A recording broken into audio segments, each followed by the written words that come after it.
crisscrossed by an amazing network of ancient trackways. These remarkable routes are our oldest roads and have been travelled for more than 5,000 years. It is an extraordinary place. Walked by pilgrims and traders, hunters and invaders, Celts, Romans, Saxons and Vikings, each track is bound up in myth, mystery and legend. This is it. It's quite a strange-looking monument. But what's the truth behind all these megaliths and burial sites and ley lines and hidden caves along these pathways? And why were their mystic origins such an attraction for later generations? I'm going to explore these tracks to connect the clues they've left hidden in the British landscape. Now, isn't this just about the best cave you've ever seen? Wow! Her name is Majesty. What other name could she have?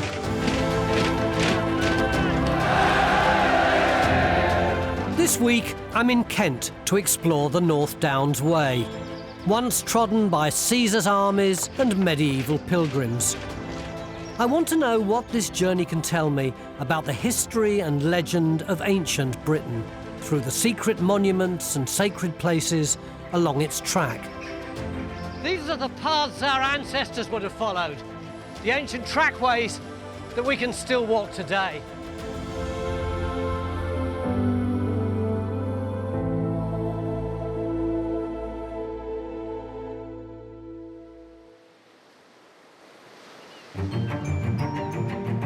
This is Castle Hill in Kent on the south coast of England, and it's where I'm starting my walk. Over here is Eurostar and the beginning of the big tunnel under the water. This is Folkestone.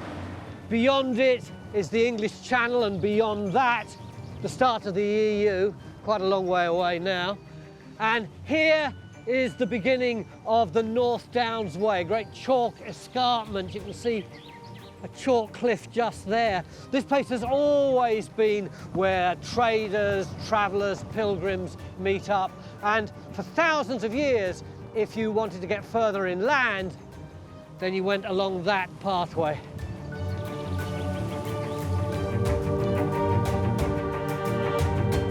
The North Downs Way is thought to be one of the main highways that ancient travellers arriving in Britain would have used. From Folkestone, I'm going to follow it inland through Kent. I'll take the old Pilgrim Road to Canterbury, before finishing my journey at Down House, in the wild beauty of the rolling Kent Downs. Along the way, I'll discover one of Britain's oldest oak trees. Gosh, she is lovely. I'll make a pilgrimage to the shrine of Thomas Becket, uncover a lost battle site of Julius Caesar, and marvel at the great discoveries of Charles Darwin. I think that's really exciting. All of which will reveal to me how this ancient track was once used.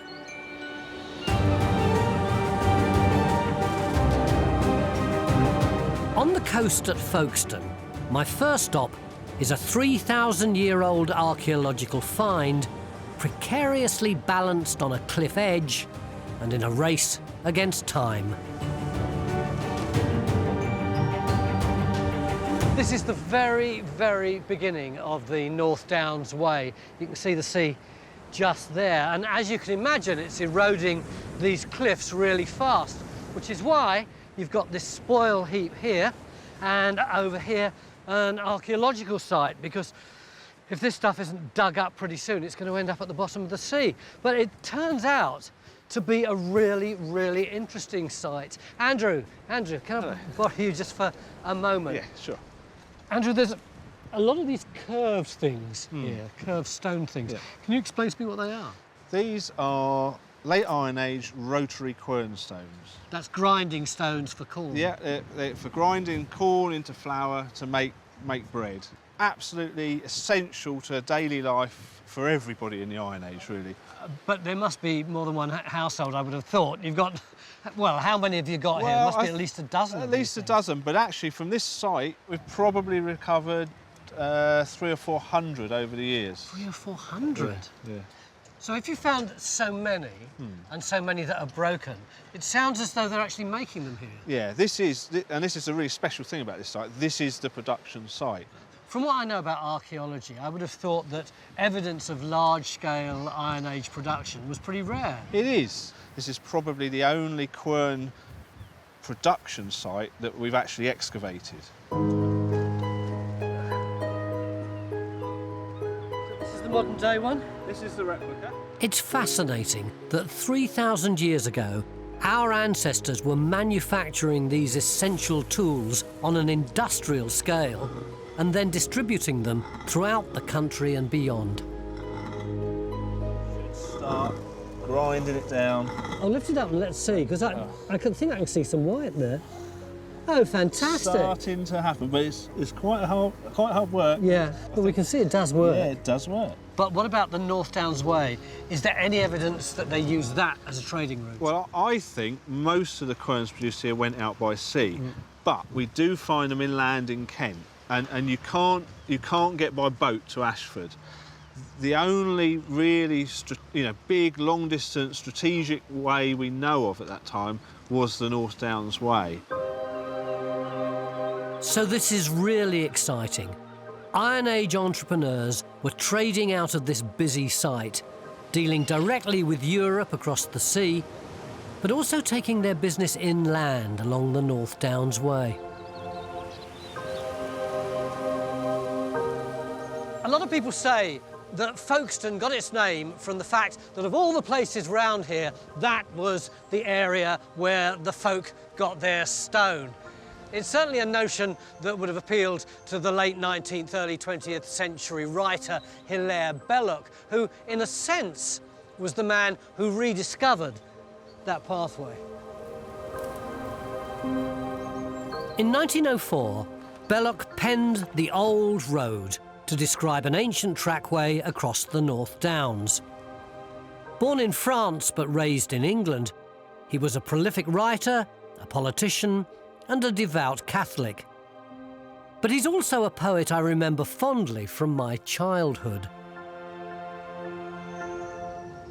He was an oddly charming and quite humorous man who wrote a book of kids' poems called The Cautionary Tales, and I used to recite one of the poems from it, which started, "The chief defect of Henry King was chewing little bits of string. At last he swallowed some which tied itself in ugly knots inside."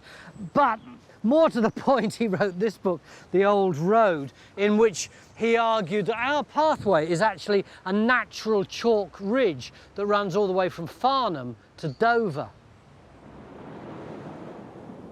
You may say that nature herself laid down the platform of a perfectly defined ridge, from which a man going west could hardly deviate, even if there were no path to guide him. Belloc walked this path himself and said it was the route that the medieval pilgrims took, the legendary Pilgrim's Way. And some pilgrims still come down here to this very day. The Pilgrim's Way is an ancient path thought to have been taken by medieval pilgrims to Canterbury. For several miles, it follows the same route to the cathedral city as the even older North Downs Way.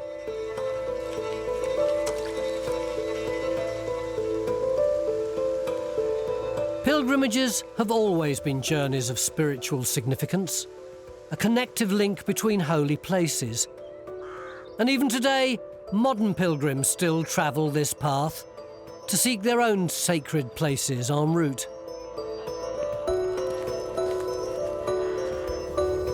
Hello, traveller, where are you going? Well, I'm on pilgrimage. A real pilgrimage? Tony Robinson, I Yes, presume. how do you do? Nice to meet you. This is Nettle. Hello, Nettle, hello, darling. This is for you, your pilgrim staff, Thank you very much. because Thank I you. believe we're going to make a pilgrimage together now. Excellent, Yeah, excellent. Come on, Nettle, we're going. come on, girl. Will is part of a new movement set up to revitalise the tradition of pilgrimage in Britain. But these pilgrims welcome people of all faiths and no faiths side by side. So Tony, there's something rather special to show you here. Right. Because pilgrimage isn't just about churches, cathedrals, chapels, or the built environment, but the natural world as well. Sure. And what I'm going to show you now is very much a holy place. Is it this tree up here? Could it be anything else? No, I don't think so. It's extraordinary. It's like a tree out of Tolkien, isn't it? Absolutely. Wow. Her name is Majesty. What other name could she have? And this is the largest virgin, unpollarded oak in Britain, and some people say the world. Do we have any idea how old she is? Estimates between 800 and 1,000 years. Yeah. God, it's really sensual going in this way, isn't it? Yeah, yeah. Blimey. And one of the key things in pilgrimage is to go slowly and to stop often. Yeah. In places like this, you may not pass this way again, Tony. What does being a pilgrim mean to you? Oh, it means connecting to places like this, to things that are bigger than me, and doing it through a journey on foot.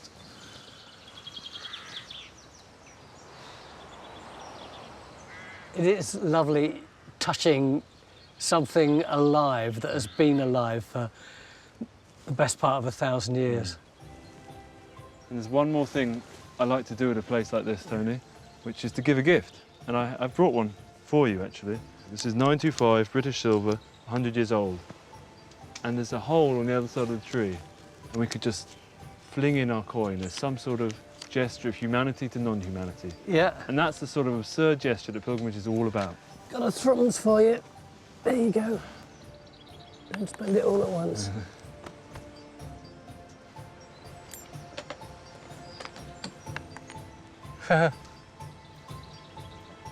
It is absurd, but it's very nice in a very gentle way, isn't it?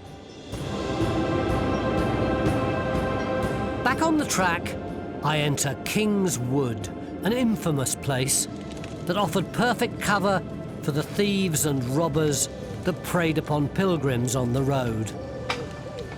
But very quickly, the trees clear. Relief for the pilgrims, I imagine, as they emerged over the brow of the hill. There it is. The pilgrims' very first sight of their final destination, Canterbury Cathedral.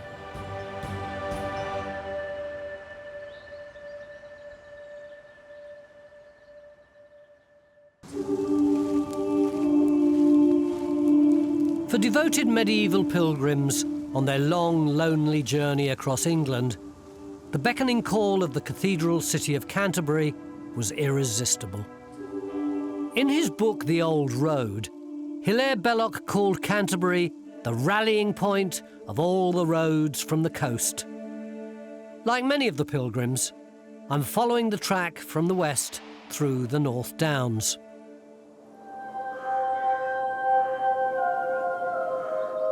The magnificent cathedral at Canterbury is the oldest church in Britain still in use. In 595 AD, the Pope in Rome sent a Benedictine monk, Augustine, to bring Christianity to the pagan Anglo-Saxon kingdom of Kent.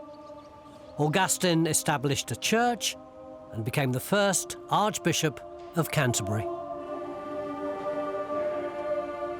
Christianity took root in England over the next 500 years. But it wasn't until the death of Archbishop Thomas Becket in 1170 that the tradition of pilgrimage would take hold.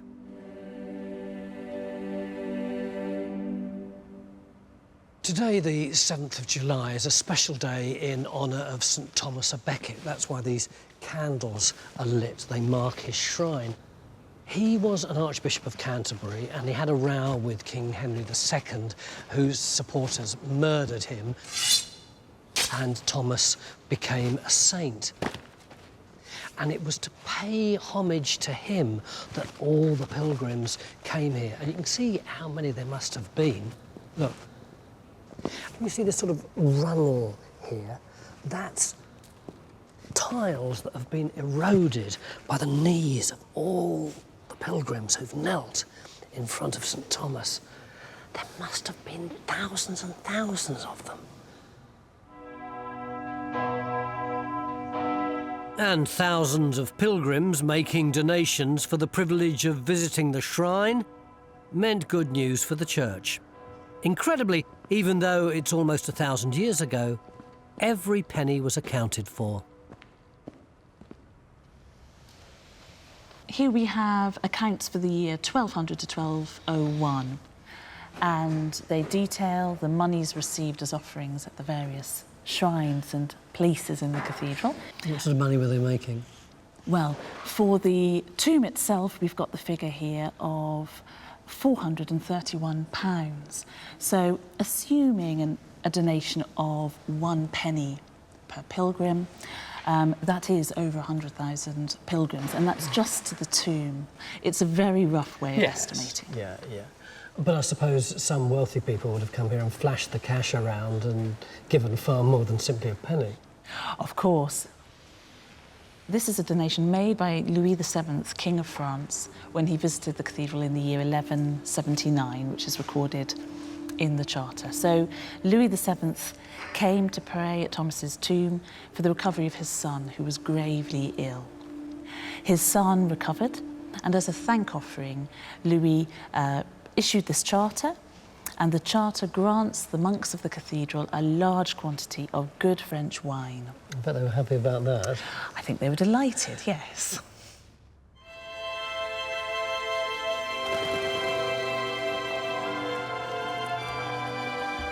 Whether a humble worshipper or a visiting dignitary, one way or another, this was a spiritual tax on the faithful traveller.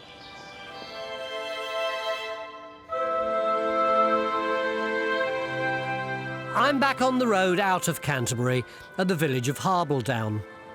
For centuries, this was the only road to London, and I can imagine paupers, pilgrims and princes all passing this way, and all happily buying into the cult of Thomas Becket.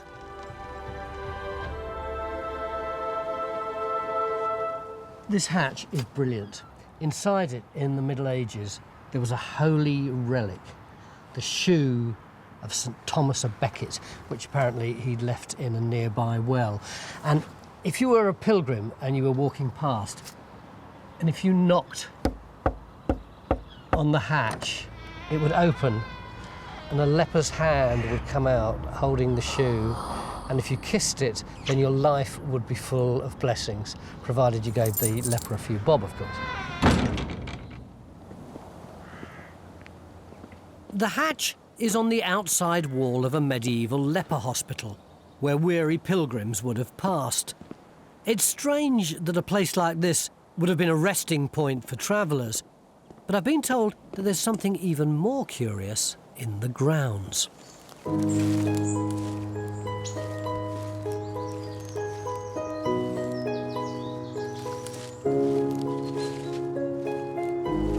looking for a watering hole in this wood that apparently has royal connections. Why you'd have a watering hole in a wood, I've got absolutely no idea at all. Oh, Darcy. I wasn't in there at all. Look, it's here. Oh, I could have gone round the side and up that concrete path. Never mind. I love little things like this. It's a surprising little place in the corner of a field. You see those 3 feathers there on that headstone? That is the symbol of the Prince of Wales. And that is the well of the very first Prince of Wales, the Black Prince, who was a bit like our Prince William, only slightly more butch. Edward of Woodstock, aka the Black Prince, was a gallant hero of the 100 Years' War with the French. His legend born from the iconic black armour he wore into battle. He was also very devout and would make a pilgrimage before any military campaigns, offering penance for those his army were about to kill.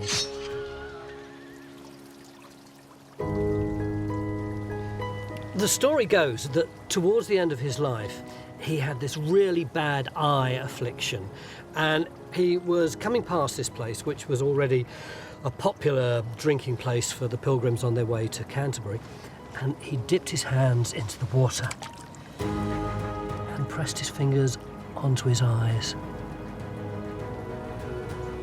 and they were miraculously cured. Back on the North Downs Way, a few miles further on, I'm travelling far back in time and to a fabled site of hidden history.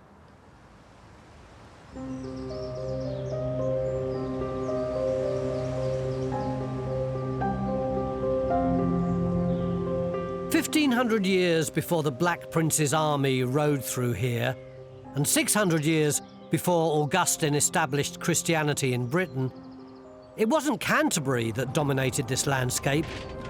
It was the Celtic stronghold at Bigbury.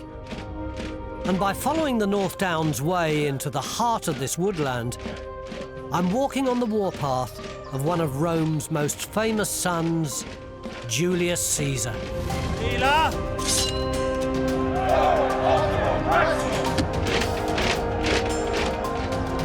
In the late summer of 55 BC, the legions of Caesar's expeditionary force were the first Romans to set foot in Britain. Lured back the following year by tales of an island rich in pearls, lead and gold, Caesar landed at Deal in Kent and is said to have launched his first attack at a fort near Canterbury.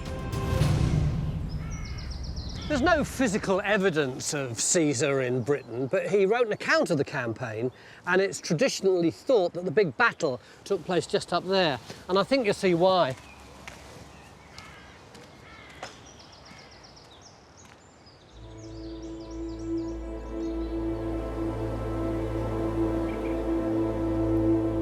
Caesar had a fearsome reputation in Britain, and the Celts knew they'd have little chance against the impressively equipped Roman army unless their defence was carefully planned.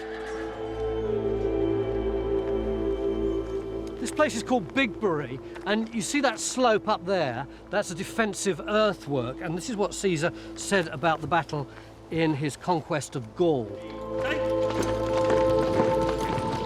A night march of about 12 miles brought Caesar, he always refers to himself in the third person singular, Caesar rather than I, in sight of the enemy with their cavalry and chariots, and tried to bar his way by attacking from a position on higher ground. Now, this is the important bit. Repulsed by his cavalry, they hid in the woods, where they occupied a well-fortified post of great natural strength, since all the entrances were blocked by felled trees laid close together. Well, there's no doubt that that is a seriously engineered piece of ancient British fortification, isn't it? It's so tempting to think of Caesar's legions marching on Bigbury against the Celts. But is there any real evidence beyond Caesar's account to support this? I've come to meet Steve Willis, who's a local archaeologist and has done a lot of very good work on Bigbury. Steve, are there any other candidates for this Roman battle? Any other Iron Age hill forts of comparable size around here? No, Tony, this is a unique site in eastern Kent. There aren't any strongholds of the late Iron Age around here for miles. So this does fit in with the Caesar story? Exactly. The other thing that Caesar mentions is this 12-mile overnight walk. Does that make sense? It brings us exactly to this spot. From where he landed? Exactly. And you've got another intriguing piece of information, haven't you, that was brought to you by a local metal detectorist? We have, Tony. It was found in 2012, a very recent and very exciting find. These helmets dating to this period are very, very rare. This is 2,000 years old. This would have been worn by one of the adversaries in the battles against Caesar. Well, you must have thought that all your dreams had come true when that was passed to you. And this is what it would have looked like originally, yeah? That's right. We have this replica, which is coming to light now. Dare I try it on? Yeah, well, indeed, Tony. How do I look? Well, it fits you, but you're wearing it back to front. Sorry, I thought it was like a school cap. Oh, so this is to protect the neck? It's to protect the neck. Yeah. Correct, yes. I love the idea of me looking down upon the enemy, surrounded by my mates with the sun glittering on our helmets. That's right, and that would have been very intimidating. I think my enemy would have been really scared of me.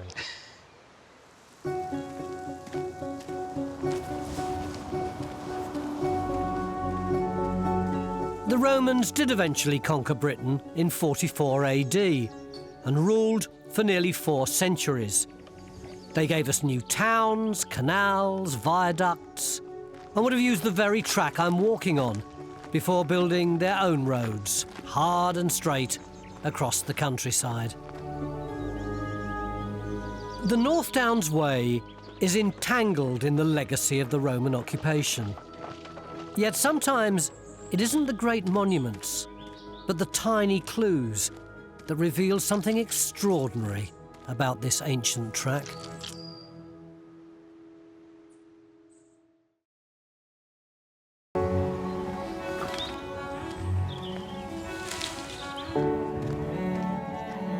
Stepping back onto the North Downs Way, I'm struck by how these wonderful ancient tracks channel the imagination about the people who travelled these paths before me. Every step could be the step of a Christian pilgrim, or a Roman centurion, or even an ancient Briton. After leaving Bigbury, I find myself thinking about what the Romans left behind in Britain. And near the Saxon village of Charing, an unexpected trace of the Romans still lurks in the undergrowth.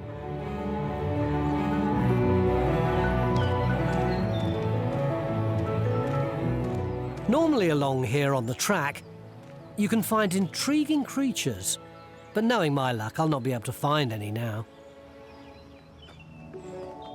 Triumph, I've found them. Look, there's one there, isn't it massive? Another one under here. There's one over here too. Oh, crowds of them. Not allowed to touch them because they're of special scientific interest, but they're called pot-lid snails, or sometimes apple snails, presumably because of their size. And until fairly recently, people thought that they'd been brought here by the Normans as a snack for pilgrims who were going up and down the Pilgrim's Way. But it now seems pretty sure that actually they were introduced by the Romans. There are certainly a lot of them associated with Roman sites. You can't prove anything for certain, can you? But that seems to be the case. Sadly, in modern times, these Roman snails are being poached as a delicacy, and many of their native habitats are now kept secret by conservationists. The idea that it was pilgrims who first brought these snails to Britain is one of the many myths of the North Downs Way. I'm meeting a local writer who's dedicated his life to debunking the myths of this old road. Do you think the Pilgrim's Way was originated by pilgrims? No, I think all the evidence that historians and archaeologists have concluded that it was a prehistoric trackway. One of the things that happens in the pilgrim's narrative is that the pilgrimists build and exaggerate each other's stories. So we start with numbers of pilgrims, then we build on that, and we have thousands of pilgrims and end up with 100,000 pilgrims, medieval pilgrims, using the Pilgrim's Way. So in prehistoric times, you've got people coming maybe from as far as France using this pathway to trade tin and copper and chert or whatever. Yeah. And then it falls into disuse, and then the pilgrims start to use it. Then you get Thomas Becket, so many more pilgrims are using it. Then after the Reformation, it falls into disuse again. And then towards the end of the Victorian times, suddenly these writers seize on the romantic notion of the Pilgrim's Way, and here it is now, brought back to life. Yeah, and for me, one of the interesting things about that is perhaps we have as many pilgrims walking the Pilgrim's Way today as we did in the Middle Ages, using it as a route to Becket's shrine. And we're two of them. Yes.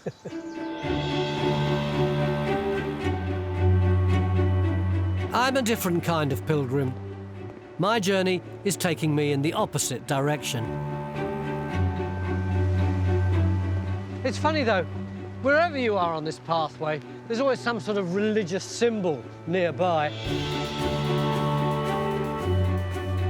But I'm leaving Christianity behind, in search of a time before the Pilgrims, before the Romans, to find a prehistoric place that holds clues to our Stone Age past. Some of the earliest human remains known in Britain have been found in this area.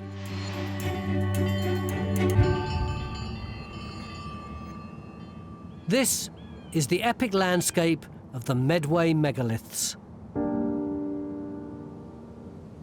These mysterious structures are the only group of megaliths in eastern England, and like much from prehistory, are steeped in folklore. The first I encounter on Bluebell Hill are the fallen stones of a Neolithic burial chamber that have puzzled the locals for centuries.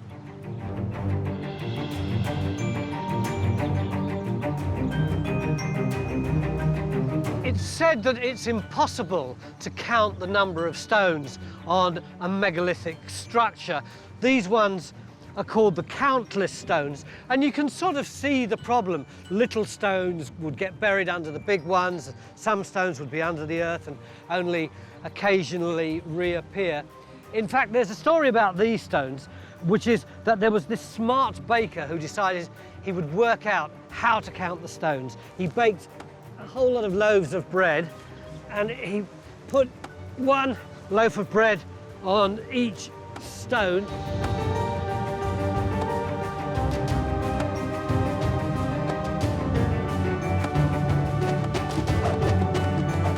Now, the punchline of the story is, there you are, there's the last one, that the devil was coming all the way round behind the baker, and he was gobbling up the loaves. So when the baker turned round, he'd no idea how many there were.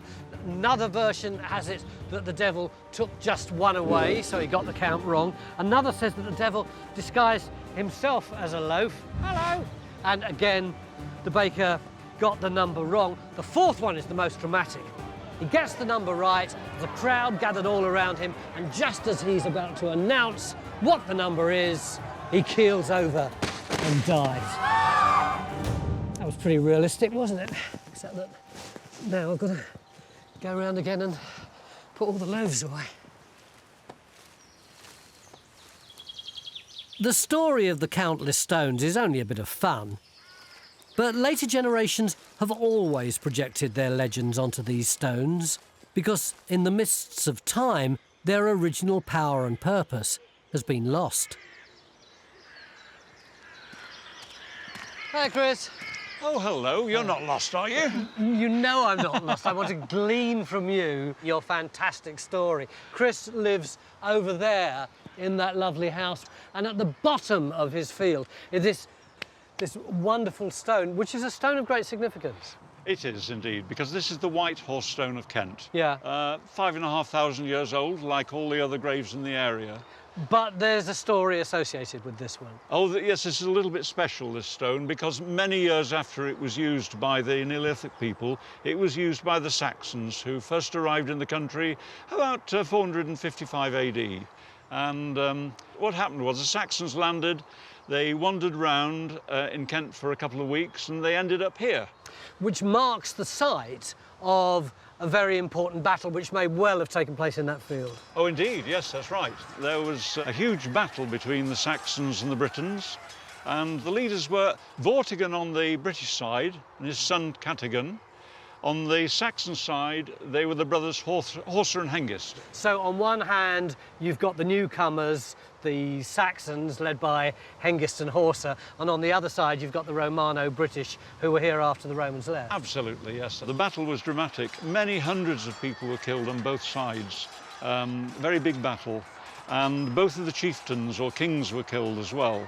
Horsa, the Saxon king, as he lay dying, was put on top of the White Horse Stone, and that his blood stained the stone bright red.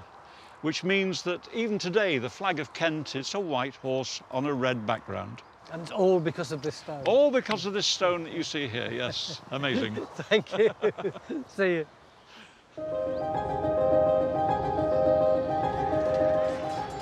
It is amazing, this intoxicating mix of myth and history projected onto stones placed here thousands of years ago. Just a short walk away are the last of the megaliths, older than Stonehenge, the oddly framed Kit's Coty.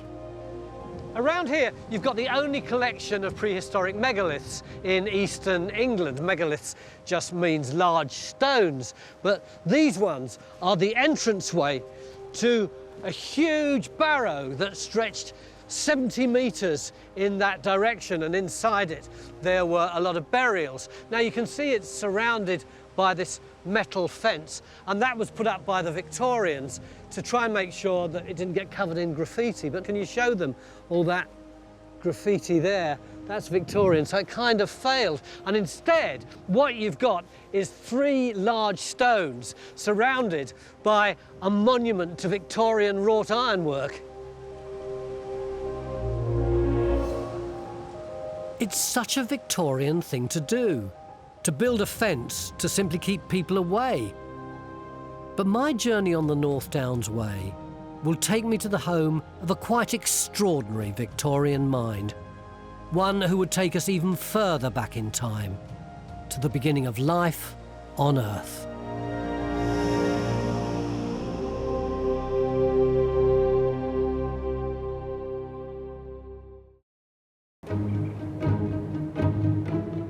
I'm crossing the River Medway in Kent to continue my journey along the North Downs Way. I've come a long way from the travellers on the Pilgrim's road to Canterbury searching for a spiritual revelation. This trip, though, is a pilgrimage for me. To pay homage at a place of profound significance, a place of scientific revelation.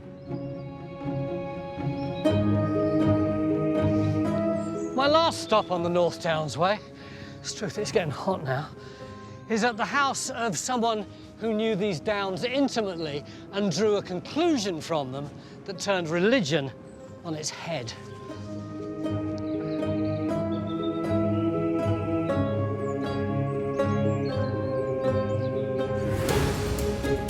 Charles Darwin is one of the greatest thinkers in history, and his theories on nature made us re-examine our place in the world. In 1842, after his round-the-world trip on HMS Beagle, Darwin moved to Down House, just off the North Downs Way.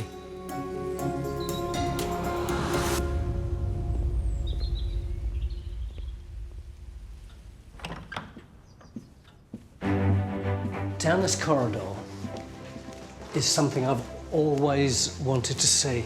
It's behind this door. Come in. This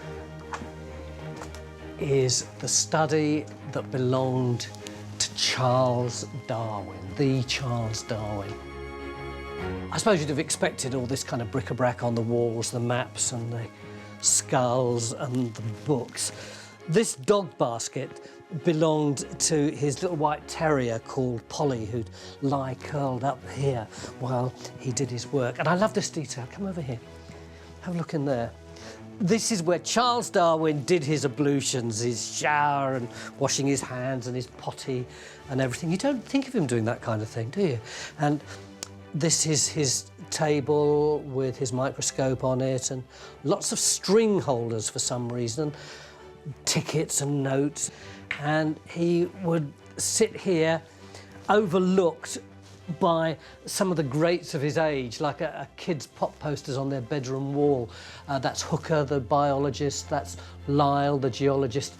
That is Josiah Wedgwood, the pottery manufacturer who was his grandfather and whose money, of course, helped fund this whole project. And it was here that Charles Darwin wrote a book that transformed our understanding of us within the universe. And that book was The Origin of Species. And he wrote it here. I think that's really exciting. Darwin's book, The Origin of Species, marked a dramatic turning point in scientific thought. That life on Earth was a process of evolution and not an act of God.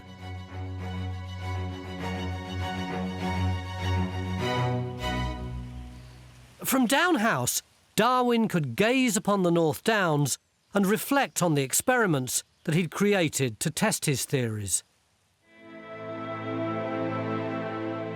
What he developed in the house was put into practice on his walks outdoors.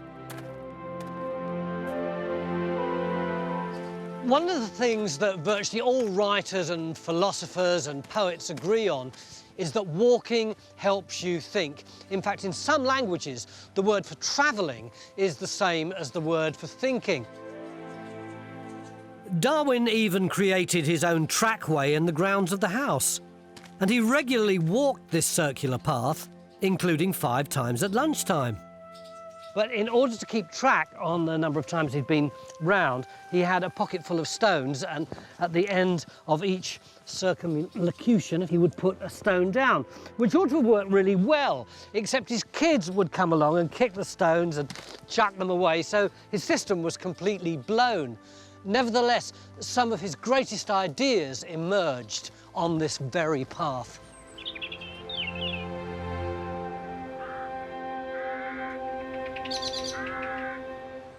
Irene. Hello. The orchid lady, how nice to meet you. Lovely to meet you too. Show me some of your blooms. I'm not sure you want to come into a hot greenhouse on a sunny day like this. No, it is a there bit we are. mad. Yes. They do look lovely, don't they? But, of course, Darwin was famous for his orchid studies because the first book that he wrote after The Origin of Species was about orchids. And that was where he learnt that orchids are very different from most other flowers, how they have rather specialised adaptations. They don't have stamens like other flowers. They have strange pollen sacs on little stalks. The idea that flowers had some kind of sexuality must have been quite difficult for the Victorians. It was very difficult for Darwin too, because it was highly controversial, shocking even. And people who started to try to hybridise orchids or said that they had sexual parts were almost excommunicated. So he was on very tricky ground when he started his work on orchids. How did he get away with it? Well, Darwin got round this very neatly by saying that the insects that pollinated flowers were acting as marriage priests, which is a very charming way of explaining it all. Cute, isn't that lovely? Yes. He didn't just experiment inside his greenhouse, though, did he? No. One of the places that we know he went to regularly was a small grassy slope, and hopefully we'll show you some of the wild orchids that grow there. Hopefully, let's go. Let's go. After travelling the world in search of clues, it was at home on the North Downs that Darwin discovered some startling evidence to support his theory of evolution. So what was the experiment that he did? I'll show you one of these orchids. These orchids are all pollinated by insects. So having looked at this flower, Darwin decided to mimic an insect and took a pencil. Yeah. And he probed into the flower deeply.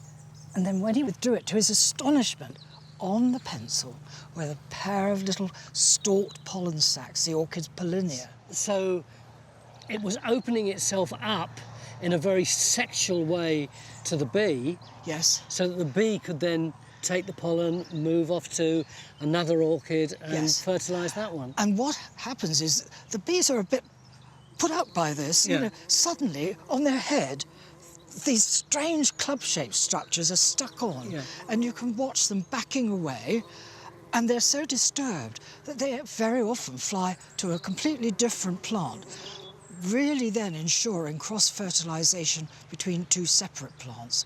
So it's a remarkable adaptation. I do find it absolutely extraordinary that there is this beautiful, tiny, discreet bit of Kent countryside and these lovely, elegant little flowers. And they opened up our understanding of evolution and natural selection.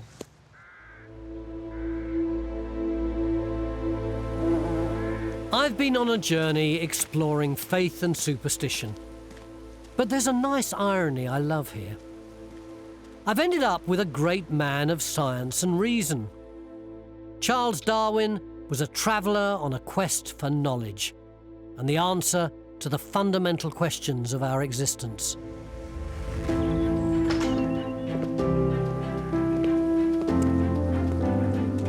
The North Downs Trackway was formed by the footsteps of thousands of people who made their own journey, traders, invaders and pilgrims.